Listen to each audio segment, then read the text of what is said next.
אהלן, איזה כיף שאתם איתנו גם היום. אנחנו מתחילים עם זה, בעולם שבו שליש מהקרקעות החקלאיות כבר מנוונות, חבורה קטנה מישראל מבקשת להחזיר חיים לאדמה. בדיוק כמו שאתם שומעים, חיים לאדמה.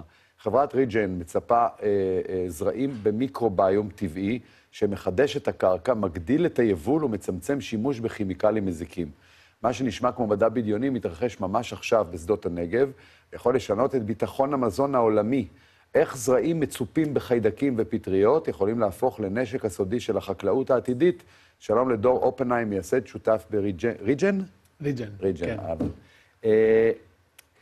נתת לי קודם, שדיברנו לפני שבתפתחה המצלמה, שאלתי אותך מה בדיוק אתם עושים, מה זאת אומרת, מה זה מיקרוביום, אז נתת לי השוואה על הבטן שלנו. נכון, בעצם לנו בגוף יש כל מיני חיידקים ופטריות בבטן, שעוזרים לנו גם להקל את המזון וגם להגן עלינו, וגם באדמה חקלאית יש מיקרוביום דומה. ומה שאנחנו עושים בריג'ן זה בעצם לגדל את המיקרוביום הזה מחוץ לקרקע, ולהחזיר אותו לקרקעות בציפוי זרעים, בדשן, בריסוס. איך מגיעים לרעיון כזה? זאת אומרת, אם אתה יכול להוביל אותי לתהליך, זאת אומרת, איך פתאום מגיעים לתובנה שכזה דבר יכול לעשות טוב לגידולים, לקרקע, לחקלאות? אז המדע בעצם, דרך המדע גילה שבעצם רוב החומרים שצמחים צריכים כבר נמצאים בקרקע. מה שחסר זה המיקרואורגניזמים, כל החיידקים והפטריות האלה, שישחררו את החומרים מהקרקע. אז תסביר, מה קורה לזרע כשהוא פוגש את המיקרואורגניזמים האלה כשהוא נמצא על הקרקע? אז אנחנו מצפים את הזרע לפני שהוא נכנס לאדמה, וברגע את הזרע של הצמח? כן, חיטה, כותנה, או whatever. מצפים אותו במה? מצפים אותו במיקרוביום הזה. כל מיני חיידקים. שאתם מייצרים? שאנחנו מייצרים, כן. מה, אז הם מייצרים את זה במעבדה? אנחנו מייצרים את זה במין צילינדרים כאלה גדולים, קצת כמו גידול פטריות, פטריות מרינה, אנחנו עושים את אותו דבר, משהו דומה, אבל מגדלים את המיקרוביום הזה, ואז מצפים את הזרעים במיקרוביום, וברגע שהזרעים נכנסים לקרקע, בעצם, ונובטים, הדבר הראשון שהנבט פוגש, זה את המיקרואורגניזמים שלנו, והם יוצרים מין איזה קשר, ותומכים אחד בשני לגדול חזק יותר ובריא יותר. זהו, השאלה מה זה נותן? זאת אומרת, איזה יתרונות זה נותן לצמח בשלבי גדילה שלו? אז זה גם מספק לו חומרים מהקרקע, אז החקלאי יוכל לדשן פחות, וגם מגן עליו מכל מיני מזיקים ומחלות. עכשיו, מה ההבדל בין, הרי יש שיטות כאלה בעבר, השתמשו בכל מיני דברים כאלה של חיידקים שמועילים כדי לגדל, מה ההבדל פה? מה ה-game changer פה? אז ה-game changer פה הוא שאנחנו פיתחנו טכנולוגיה שיכולה, שמגדלת עשרות אלפי מיקרואורגניזמים כאלה ביחד.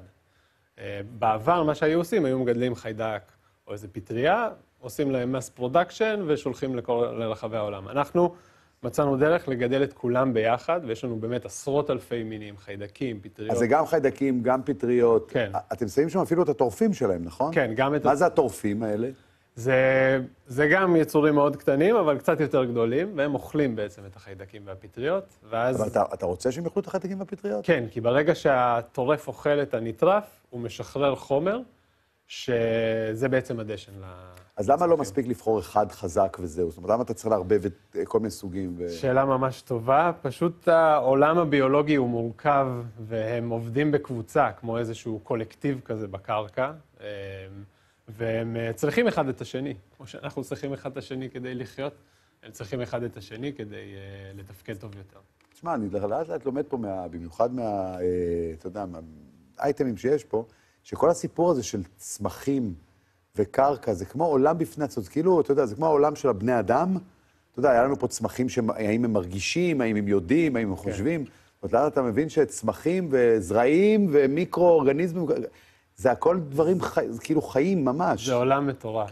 אני בכלל הגעתי מעולמות ה-AI, למרות שהבטחתי לך שאני לא אגיד AI, אבל הגעתי מהעולמות האלה, ואז נקסמתי מהעולם של הביולוגיה. זה כאילו משהו באמת מורכב ומהמם ומעניין פי אלף, לדעתי. איזה אתגרים היו כשמפתחים ציפוי לזרעים? איזה אתגרים טכנולוגיים יש? יש כמה אתגרים. אחד, זה פשוט שפיזית החומר הביולוגי יישאר על הצמח. זה בעיה ראשונה, סליחה, על הזרע. על הזרע.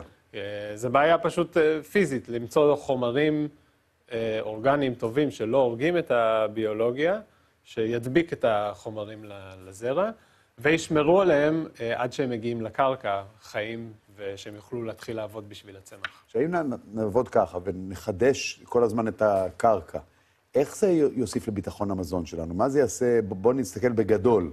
אנחנו מדברים פה על מיקרו, על זרע, על צמח, אנחנו עכשיו מדברים על מס פרודקשן.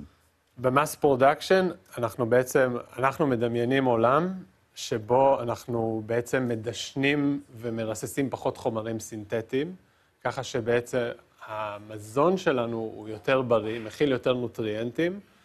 זאת אומרת, כאלה צמחים שמצופים, שהזרעים שלהם מצופים בשיטה שלכם, צריכים פחות דשן. פחות דשן, והם גם בסוף הגידול הם מכילים יותר חומרים תזונתיים. כי בעצם המיקרואורגניזמים האלה מביאים לצמח את החומרים האלה. איפה אתם עומדים היום? אתם בפיילוט? איך אתם... אנחנו עובדים עם כמה חקלאים ברחבי הארץ, בפיילוטים כבר בשדה, ואנחנו מומנו על ידי הרשות לחדשנות ומשקיעים מבוסטון, ואנחנו מקווים שבקרוב אנחנו גם כבר נהיה ממש מסחרים, נוכל למכור ולעבוד עם חקלאים בארץ. מה בעצם תמכרו? תמכרו את ה... אנחנו נמכור את החומר, אז את החומר הביולוגי עצמו.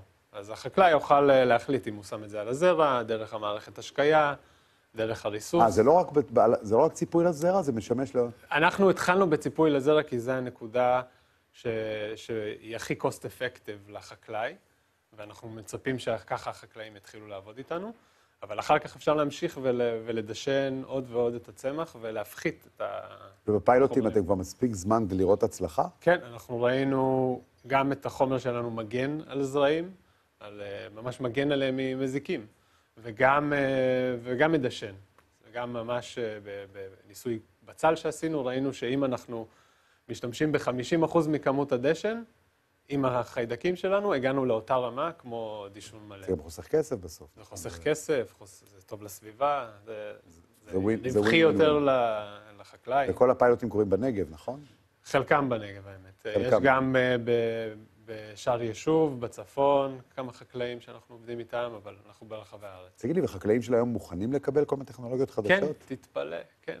אנחנו גם חשבנו שנבוא אליהם עם ביולוגיה וזה, לא, חקלאים היום ממש פתוחים, הם גם מרגישים, אתה יודע, על בשרם את החוסר יעילות של החומרים, שלאט לאט הוא מאבד את היעילות שלו. והם מחפשים טכנולוגיות חדשות. ובמיוחד הישראלים, דרך אגב, הישראלים, החקלאים, הם... רוצים חדשנות. רוצים חדשנות, ראש פתוח, הם ממש עוזרים... גם מגדלן מלפפונים? גם. מלפפונים ספציפית לא עבדנו, אבל עגבניות, כן. ממש. הם כאילו, אתה יודע, הם חלק מהפיתוח של החברה, זה ממש מרגש. בהצלחה בהמשך, כל הכבוד. תודה רבה. תודה. טוב.